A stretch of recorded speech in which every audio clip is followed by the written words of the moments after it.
Hello, hello, hello, hello. One more time, hello. All right, let's see what we got for you right now. Hey, we got one of the best selling cars of all times. Believe it or not, this the Toyota Corolla. Then this is a 1979 model. You know, Toyota Corolla, it's out there.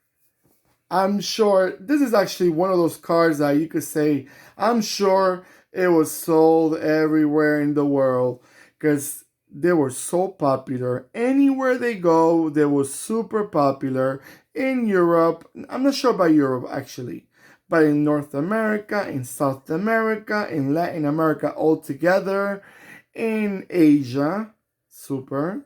I've seen countries that had a lot of Corollas, like almost everywhere in even Africa. These cars are well known.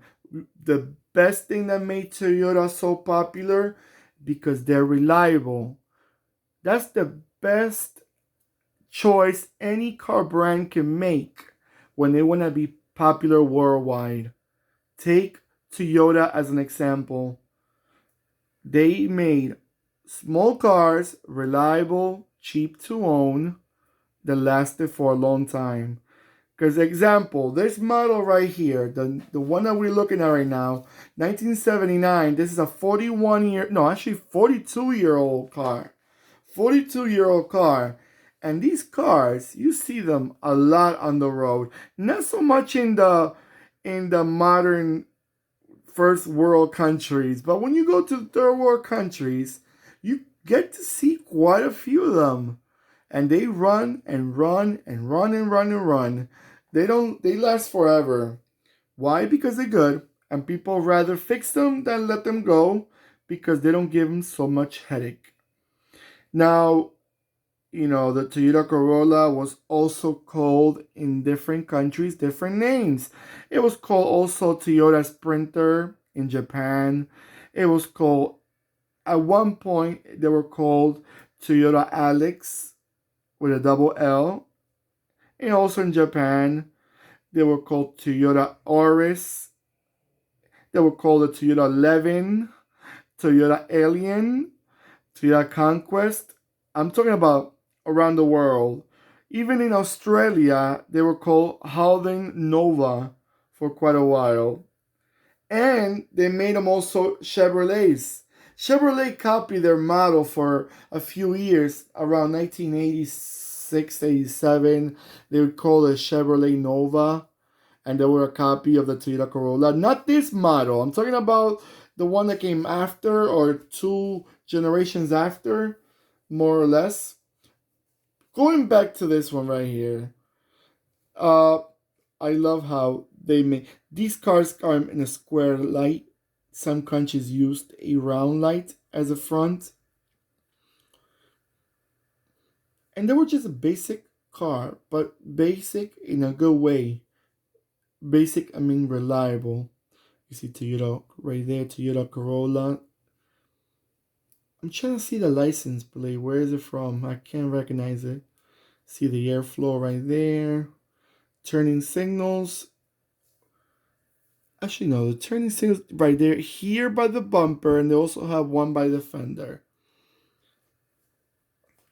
These cars, they made them in a station wagon. They made them in a coupe, which was a weird looking coupe, whatever you say it. It had like the regular window, and the back had like two windows. It was kind of a weird looking coupe, but it looked good. It looked racy. It looked very well made and attractive. It was attractive looking car. Attractive. That's the best word. You know, one thing I always have to say about any brand out there, you don't have to make an ugly car to make it cheap. You can make them good looking and cheap. Because a lot of people say, oh, compact small cars are ugly. Like they don't put no effort in it. And to me, that's not true. I find, because there's a lot of expensive cars out there that I find ugly, or at least not attracted to my eye. And some other cars are small, cheap, but they're attractive. You know, not every car has to be for everyone. But at least you want a reliable car that would not give you a headache. Alright guys, so I'm going to let it go around so you can enjoy it and have a nice look at this Toyota.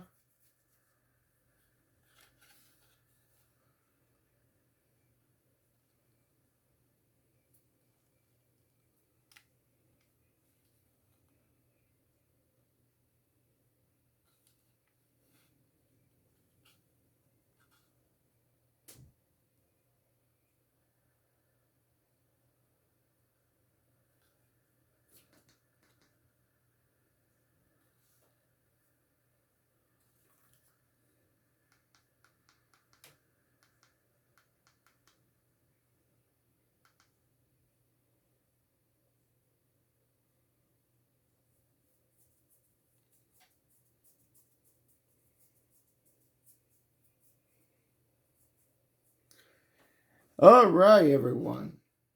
So, the question of the hour. Drum rolls. Have you ever drove one of these? Have you ever owned a Toyota Corolla? Have you owned one of these diecast? What size of diecast do you like to collect?